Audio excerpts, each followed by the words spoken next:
Yo, yo, yo, what's up, guys? Kiko here. Welcome back to a brand new episode. Welcome back to Kiko's Corner. For the people watching on YouTube, I highly appreciate you. As you can see, we changed the background again. And maybe the audio this time I'm recording in the room that used to be my room in my parents' house. Because as you know, I'm staying here until my visa situation gets fixed up. And then I'm just basically taking that luggage right there. I forgot how to say that. Esa maleta. And the second that is done, I'm leaving and then we'll be going to Spain.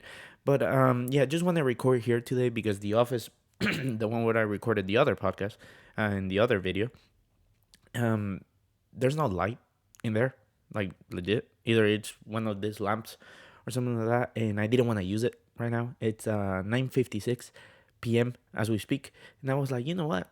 Let me do it in my room, just because why not, right? Today there's only two topics that I really want to talk about. Kylian Mbappe. I should have done this video today. I'm sorry, for early today when the news broke, but I was just busy. And on Thursday I just went to sleep, woke up late, been busy all day, and then I wasn't able to release it. So I want to talk about that, and then the Arda Guler situation because a lot of people, mainly Barca fans and Madrid fans, um, I don't know if you didn't know how this club works, but besides that, that's besides the point. Let's talk about it when we need to talk about it. Before we start the episode, though, as always, just a reminder, and let's shut that up real quick. As a reminder, always make sure to drop a 5-star review. Make sure to follow the stream or the podcast on Apple iTunes or Spotify or whatever you listen to your podcast. And then also make sure to drop a like and subscribe on the YouTube channel. If you're watching here, if you're watching live right now, make sure to freaking drop a like and subscribe. And also make sure to follow Kiko Suarez in all social media: TikTok, Twitter, Instagram, YouTube, whatever other social media might exist. And as always, shout out to our partners, Chalkboard, the best DFS, the best player prop app, in my opinion, the one that I mainly use. And make sure to use code Kiko so you get 100% matchup on your first deposit up to $100. And now, besides that, I think that's all the sellout that I need to do. And let's talk about the Arda situation first. I really, really don't understand. Are you new? Have you not been supporting Real Madrid for the last... If you haven't been supporting Real Madrid for the last 3 years, I really don't know what to tell you. Are you new here? Are you new here? Like, are you really want to pretend that this is not us? Because when it comes down to young players, Madrid is not a Arsenal. Madrid is not a Barcelona. Madrid is not a Ajax, PSV, Borussia Dortmund. We don't really focus on creating talent from the academy. We create a lot of talent in the academy, but we don't focus to be a funnel for the academy, breaking it all the way to the first team. The only way you break into the first team, it's if you're world class. And let's be honest here, the chances of that happening to break into Real Madrid starting 11 from the academy, that means you're ridiculously good. And we hit the jackpot with you. Because think about this. Think about this. Any other team, you have your academy and you have your starting 11. If you have a top 5 player in each position in the world, how will you break a kid from the academy to be your starter? Like, let's be honest here. Goalkeeper. Lunini's playing like one of the best players in the world. Like one of the best goalkeepers in the world, right? But let's say we had Courtois, because this is more realistic. We had Courtois. Lunin is our backup goalkeeper, and he's this good. And he wasn't getting no playing time. So what tells you that an academy goalkeeper will break? Highly unlikely. Right back position. Vinicius Tobias has no sniff. He has sniffed what? The Copa del Rey? That's it. That's it. That's the only game he sniffed. Why? Because we have Carvajal, who has been a top 3. In my opinion, he has been the best right back in the world, if not Trent Alexander-Arnold, but that's it. There's only one player better than Carvajal. So what makes you think that a player will sniff starting minutes? And then on top of that, we have Lucas Vazquez, who can play there whenever Carvajal needs backup. That's fine. Center backs. Even when we don't have center backs, which this is something that I will criticize Ancelotti for. We only use, I forget his name. I forget his name. The one that we use in the Copa del Rey. We only use him one game. He could have some playing time in La Liga. I think he will, because eventually he has to. Right now we have important games in La Liga, but once we have lower teams that we can rotate, at that point it will make sense. But right now we're playing with Chouameni and Nacho. But let's say everyone was healthy. Rudiger has arguably been a top 2 center back in the world. When Militao is there, he's a top 3, top 2 center back in the world. So now we have 2 of them. Nacho and Alaba rotation. Nacho has been iffy this season, but he's always a perfect rotational player, and he barely gets minutes. He only plays when we need him to play. And then Alaba, the captain of Austria, you really think he's just randomly gonna let a kid, he's just randomly gonna fall off? Then left back position, we have Mendy, Fran Garcia. That is arguably the one position that if we had an academy player like Miguel Gutierrez, he might be able to do it. But we sell Miguel Gutierrez on loan. Why? Because Miguel Gutierrez now he's showing his value. Now he's showing how good he is with Girona. I believe it's Girona. If not, I believe it's Girona. But now we're supposedly gonna get Alfonso Davis. So what makes you think someone's gonna get there? Now we go to the midfield. The midfield is the most stacked in the world. Like player for player, bar for bar, squad for squad. We have Camavinga, Valverde, Kroos, Modric, Tchouaméni, Jude, and Arda Guler. Arda Guler doesn't sniff a minute, and he's 18. Obviously, the whole plan is that he's gonna be with us in the future for the next 6 years. So us selling him on loan right now, it makes complete sense. But a lot of people are saying, like, why would a young player ever come to Madrid? Why would a young player even sacrifice their chance of being in a starting 11 role? You're playing for Real Madrid. You're shadowing the best talents in the world. Camavinga wasn't a starter when we signed him. He was a rotational player. Valverde, we signed him for 5 million euros. And he was in the Castilla. And now he randomly is just like a world-class player that he was always there. No, bro, we signed him from Peñarol, from Uruguay, from their academy to our academy. Like, do you really expect these players just to randomly be good? Randomly have been able to deal with that pressure? We send on loan Odegaard to after how many years with us? Didn't work out. We sell him to Arsenal. Kubo right now is breaking in Real Sociedad. Once he comes back, he's either gonna stay with us or we're gonna tell him like, hey, you're gonna have to fight for your spot. You're not an immediate starter. Oh, you wanna leave? That is fine. We're gonna sell you. Boom. Casemiro went on loan to Porto. One of our best, arguably our best CDM of all time, and arguably top 3, top 2 CDMs of all time, was loaned out. He won the Champions League.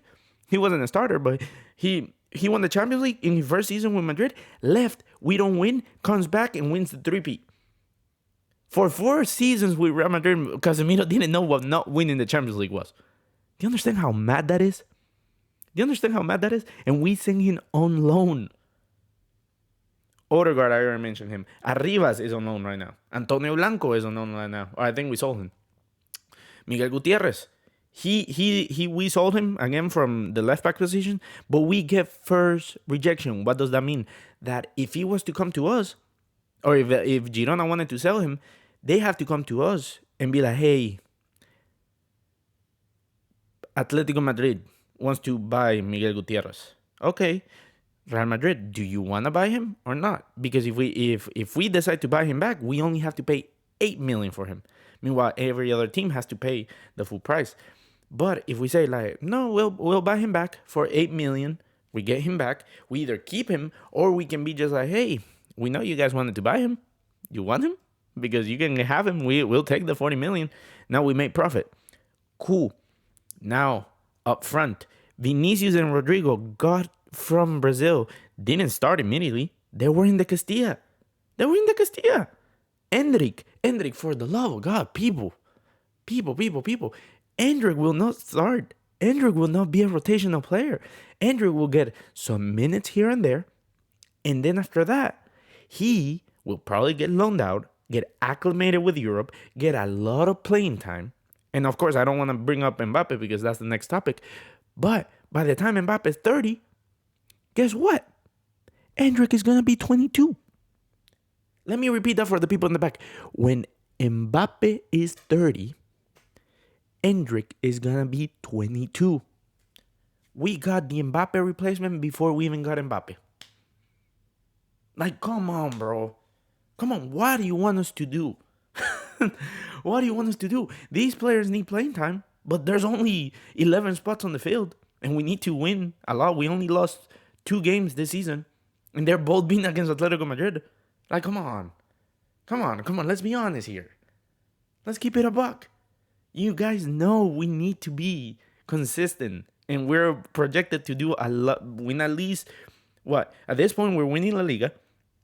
Well, more than likely to win La Liga. And then we're still competing in the Champions League. So, and we no longer have the Copa del Rey because Atletico Madrid eliminated us.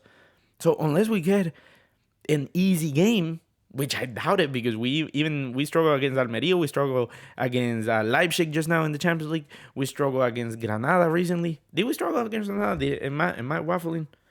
No, that was Barca that struggled. That was Barca. Our last game, I know, a game in La Liga, we didn't do too good. We beat Girona 4-0, which I remember that part. And then what's the one game? Las Palmas. Las Palmas was a hard game. That's what I'm thinking. Just like, those games are not easy, dude. They're not easy whatsoever. But going back to the topic, this is the bread and butter for Florentino Perez and Real Madrid. Buy them young. Oh, hey, you might not be a starter. You might not actually get playing time. You're going to have to get loaned out. Get yourself some minutes. Get yourself some play time, and your value is going to go up. Again, I completely forgot about these. Hakimi, successful career. He was, at one point, considered a top 5 right back in the world, right? Maybe right now, no, because I haven't heard his name in the conversations at the moment. But Hakimi, for the longest time, Madrid regrets sending him out, blah, blah, blah, blah, blah, blah. No, it's just we had to sell him. He was too good to keep him. We got a really good offer. And Carvajal was just doing perfectly fine. Perfectly fine. We won every single trophy with Carvajal. We didn't have to do this rotation and everything.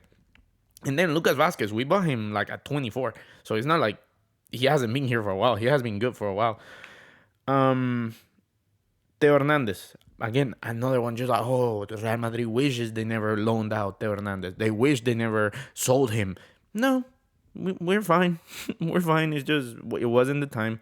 It wasn't the time then. It probably will be the time now, but like, he's at Milan and he's probably going to stay there. Good for him. Odegaard as well. Odegaard. I already said it. He's the captain at Arsenal now.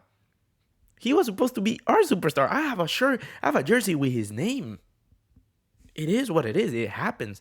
But don't come at us saying like young players are not going to go to Madrid when young players have always come and they know there's the risk that you're not going to make in the first team. You have to be I would say realistically, a top 10 player in your position to break into Real Madrid, into the starting 11. And look how it works. Another success story, I just reminded. Brahim, who's cooking with us right now. He went to Milan.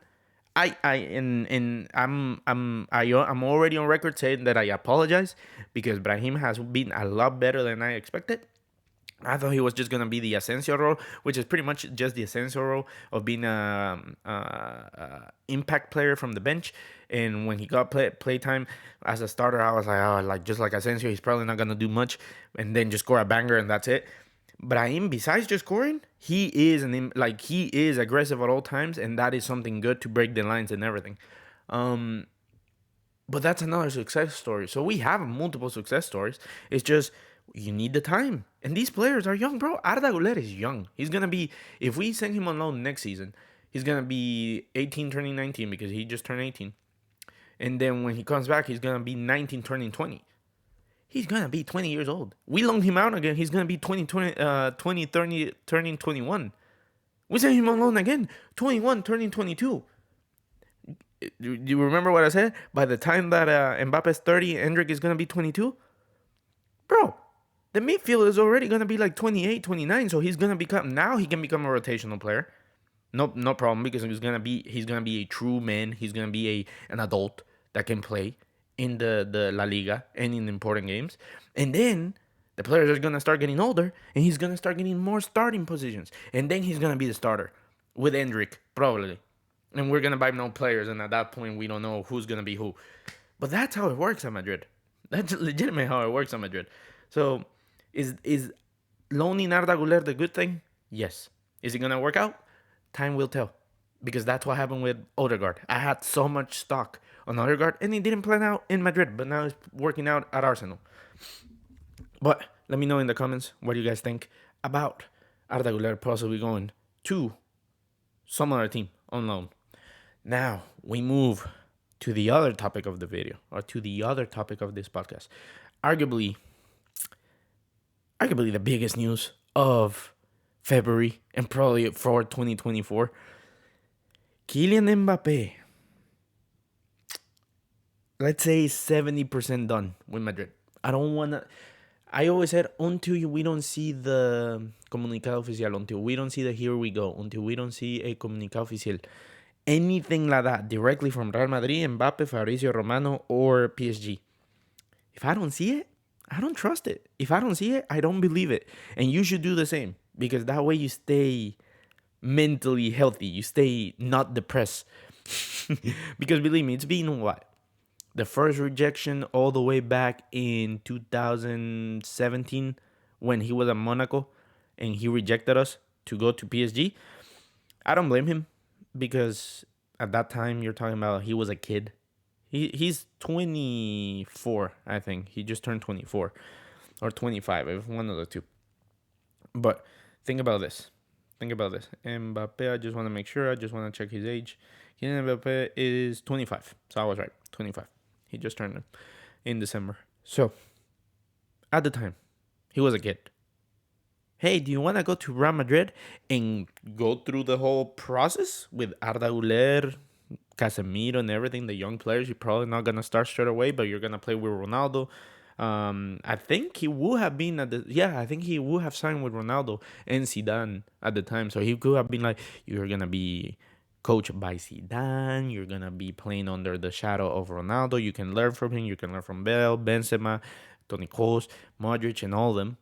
Or, hey, you're the biggest country or the biggest team in your country right now, the most powerful and the one with the most money wants to buy you. First on loan and then completely buy you, and they want to build a project around you and Neymar. Let me stay in my country right now, because they're gonna let me play. But at least he rejected us there, right? Then there's all the rumors and everything that you see in the media and all that stuff. FYI, for everyone that always says like, oh, Madrid been twerking for Mbappe for 7 years. Oh my God, like the fans are always this. The club should be ashamed. Blah blah blah blah blah blah. The club has only been rejected twice, right? Let's put that clear. The club, the institution, the Real Madrid has only been rejected twice. If you believe every single article, if you believe everything, that is on you. Why? Because we get rejected again on the time that Kylian Mbappe gets the renewal. But we don't get directly rejected by him. We get rejected because PSG doesn't pick up our calls. PSG doesn't want to deal with us. PSG doesn't want to let us put an offer in. Supposedly we already have an agreement with Mbappe, but PSG is saying like, you have a contract. So we're gonna make you stay regardless. We're not gonna pick up the phone call. And then what happens? They put the pressure on him. We were supposed to get him on a free agent, but the president, the prime minister of France, calls him. Bro, when have you seen the president or the prime minister of a country get in negotiations with a team and say like, you cannot leave? And they put him at the time, before Ronaldo goes to Al Nassr, at the time they put the most money ever on the table for a soccer player, for a football player. You really think, because he's 25 and this was 3 years ago, he was around 22, 23. You really think a 23-year-old is going to say no to the biggest check of all football history at the time? And on top of that, getting the sporting director position, the power of a sporting director, and you have the president of your country putting pressure on you.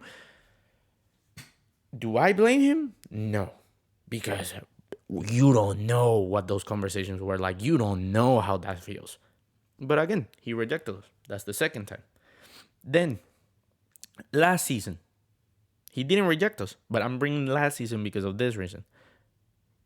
A lot of journalists, a lot of people, a lot of newspapers, and just fans were saying like, "Oh my God, he's coming this season. He's coming. We're gonna buy him." Blah blah blah blah blah blah. Well, first of all, he's becoming a free agent this summer, right? After this season, he's a free agent. Why would we buy him at the beginning of this season when we can get him for free next season? And two, you saw Florentino Perez. It came from the mouth of our president, of Real Madrid president, the person that the socios elected to make our decisions and to represent us. Hey, Presi, Florentino, bring Kylian. Yes, but not this year. He said it, bro. He said it. Ever since he said it, I stopped paying attention to everything because if our president said it, what do you think that meant? He represents our club. When it comes down to Real Madrid news, Real Madrid statements, if Florentino says something in regards to Real Madrid, most of the time it's 99% the decision. Because he wouldn't speak if the socios, if the board has not approved on something. So if he says, let's put it like this, if he was to say, hey, Real Madrid will leave La Liga to go to the Premier League, that's because everything has already been accepted. Everything, like the Premier League already did the papers, the Premier League already said yes, and La Liga cannot do anything to stop it, and they already did everything. Why? Because everything was set up before he even uttered a word. Right? And you gotta keep in mind, side note, this is something completely different. He is the president, he's the one creating the what's it called? The Super League. Just because he's our president doesn't mean that Real Madrid fully backs up the Super League or created the Super League. The other presidents and everything came about and created the idea with him. Now, the fact that it's a good plan, and he probably offered it to the board, and the board said like, "Hey, we trust you. We trust your command. We trust your advice, and we like the numbers. We're gonna do it." That's completely different. Just FYI, because I know someone's gonna listen to this and gonna say like, "Oh, then Real Madrid created the Super League." No. Florentino created it. He probably brought it up to the socios or the board, and the board said, "We like it," and that's why. But okay, Florentino says, "Yes, this year, but not this year." Now, fast forward, we're in February. The winter transfer window just happened, and what happened then?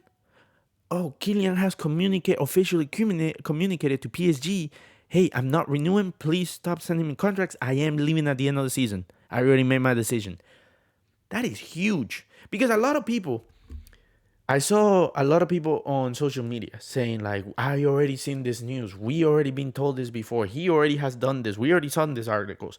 We have never seen Mbappe saying that he was leaving.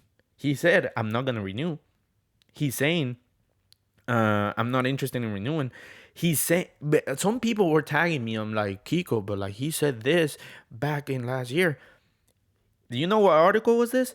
Kylian Mbappe says that he never forced a move. He's just not renewing. What does that tell you right there? He's telling you exactly what I said, what I just said. He was not renewing. He never said that he was leaving. He was just not renewing then. Now he's actually saying, he came out and said like, "I'm leaving." That is huge for Real Madrid because it's finally the green light. It's finally the situation that supposedly, right? I always take these articles and these quotes and these sources like, yeah, I'll believe it when I see it. But there was always something in common with every single newspaper, every single news article, and every single source. Real Madrid wants Kylian to be the first one to say it. Real Madrid wants Kylian Mbappe to tell the world and PSG, "I'm gone." And supposedly, this was it. He finally did it. So why are we getting now? Real Madrid already in contact with the camp. They already have the contract. Now we just need to wait. We could see in a matter days, weeks, months, comunicado oficial Kylian Mbappe. Like I always said, until I don't see it, I don't believe it. The beautiful thing about this is that Madrid is in such a good financial state that we don't need to sell anyone. We're not forced to, but I think we will. And it's a sad thing because it's not about money. It's not about like, oh my god, like you're not gonna be able to afford them all. We are able to afford them all. The new stadium is gonna generate like 1 billion a year. I think I learned or I read somewhere. But when I think of the possible lineups, and these are realistic lineups, right? This is not like let's play Ultimate Team with three at the back and whatever. When I think of the possible lineups, currently we're doing really good with Diamond, right? With Chouameni, Valverde, Camavinga, and Jude, or Tony Kroos, depending of the rotation and everything. When I think about it, the only two players that I think that can get away or can will need to be replaced by Kylian is Rodrigo up front as one of the strikers, because we are not gonna play with Rodrigo up front. A lot of people keep saying that like, oh my god, why will you get rid of Rodrigo? Rodrigo has to stay. Blah blah blah blah blah. I heard someone say that Vini should be the one gone. We're not getting rid of Vini. Vini will not be a starter. He got the number 7 for a reason. He got the number 7 for a reason. He's our franchise player. He has never let us down, and he has been there improving, improving, improving. And this guy is putting world class numbers. Like it or not, bro, putting 20 goals and 20 assists in consistent seasons. Yeah, bro, freaking, and he's on pace of doing it this season, even when he got injured for like 10 games. Like this guy, bro, Vini's the real deal. Vini's the real deal. He's not gonna go away. Jude is 100% not gonna get dropped. So who's the other forward that we're gonna have to drop? It's Rodrigo, and Rodrigo is too good. Rodrigo is simply too good to be on the bench. So obviously we could say like, oh, like it's gonna be a rotational matter, and it's just gonna go back and forth, and you'll see who's gonna take it, or it's gonna be Camavinga, because we go to a 4-3-3. The midfield is probably gonna be Chouameni, Valverde, and Jude, Vini, Mbappe, Rodrigo up front, which is a fantastic front three. But then again, Camavinga probably has the highest ceiling out of all our midfielders, even higher than Jude's. Jude's floor is higher than all of them. But Jude's floor is higher than Valverde's, higher than Camavinga, higher than Chouameni, higher than pretty much everyone. But the ceiling, Camavinga has everything in his locker to be a top 8 midfielder of all time. Right? Obviously, that's his ceiling. It's not a guarantee. I want, like, some people hear those statements and say, oh, like, so he's gonna be better than such. He could, but I'm not saying he will. But his ceiling, based on all the attributes that he has, the way that he plays, the way that he defends, the way that he attacks, physical attributes, he is capable of reaching those highs. We just don't know. Meanwhile, Jude, for example, I can already see this is his floor, but I don't know how much better you can get. This is about Jude is not about getting better. I think it's about being consistent. If he can keep this level, he's easily on path to be maybe the best English player of all time. But he has to keep this level for a while. He has to keep this level for. He already put the bar so high that like how much better you can get as a midfielder. So you got to think about the fact, like, who do you rather drop? And this is a headache that I don't envy Ancelotti of, because what do you do? What do you do? Honestly, what do you do? Who do you cut? Who do you sell? Who do you say like you're too good? And also, let's put it like this: if it is Rodrigo that goes to the bench, right? Do you say, hey, Rodrigo, are you okay in being in the bench? Being a rotational player? Being an impact player? You're probably pretty much going to play every single game off the bench. And you'll get 30, 40 minutes every single time. Or does Rodrigo go like, I'm too good. Yeah, I love this team. I'll stay here for like a season off the bench, but I'm too good. Either you cut someone or I'm gone. I don't know if Rodrigo has that in him that he cares about being in the spotlight so much rather than winning. If he's winning a lot, because at the end of the day, winning fix everything. If you're winning, I wonder if that would be an issue for him. But would you be mad at him? I wouldn't. I would miss him. I would be sad, but I would understand. And if he was to leave, and he walks pretty much in every single starting 11, he walks into Arsenal, he walks into Manchester City, he walks into Bayern. Bayern maybe not because they do have well. He probably will be the center attacking mid at that point because San is doing amazing and no actually no yeah he will walk in he will walk on that club. Yeah, no, there's very few clubs that wouldn't take Rodrigo because they will need to have already a winger and he can play both wings. So they will have to need two world class wingers to validate him not starting. So I wouldn't be mad at him. I legitimately wouldn't, and I would understand. But that is the problem when you have so many stars, so many young stars. Where do you put everyone? But that is a good headache to have, not a bad headache. And I think that will be the end of the episode. I think that's where I want to end it. It is a good thing. It is two of the main topics talked about in the Madridismo right now. Let me know what you thought in the comments. Let me know what you want to know. What question you have for me. And besides that, yeah, have an amazing day. Have an amazing week. I don't know when I'm gonna record the next one. This is gonna go live on Saturday at 10 a.m. So if you made it this far, have a good Saturday. As always, drop a like, give us a 5-star, subscribe, and follow the iTunes, the Applecast, the Spotify. Yeah, have an amazing day. Peace.